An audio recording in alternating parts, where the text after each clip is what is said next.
मुळशीतील बावधनमध्ये आज सकाळी 7:30 वाजता ह्याच भागातील अवघ्या 1.5 किलोमीटर असणाऱ्या ऑक्सफर्डच्या गोल क्लबच्या हेलिपॅडवरून हेच ते हेलिकॉप्टर आहे जे इकडे बावधनपासून अवघ्या 1.5 किलोमीटरवर कोसळलं आणि अवघ्या 3 ते 5 मिनिटात फक्त ह्या हेलिकॉप्टरनी प्रवास केला, सफर केली आणि अवघ्या 5 मिनिटातच हे हेलिकॉप्टर इथं कोसळलं आणि 3 जण हेलिकॉप्टरमध्ये होते, 2 पायलट होते आणि सगळ्यात महत्त्वाचं म्हणजे 3 जणांचा इकडे मृत्यू झालेला आहे।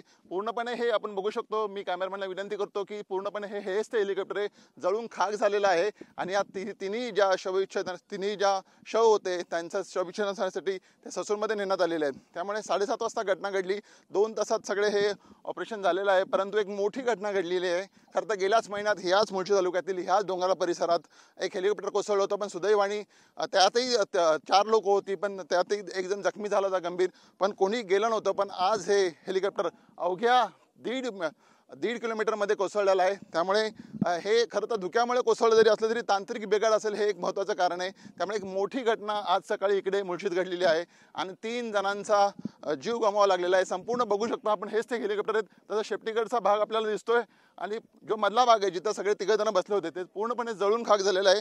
सकाळी 9च्या दरम्यान इकडनं ते शव नेण्यात आले आणि त्याचं शवविच्छेदन होईल। अजूनही नेमकं काय कारण आहे हेलिकॉप्टर पडण्यामागे समजलं नाहीये। त्यामुळे एक मोठी घटना आज पुणे परिसरात घडली आहे आणि इकडे सगळे बघांची गर्दी होत आहे। TV9 मराठीसाठी संजय दुधाने, पुणे।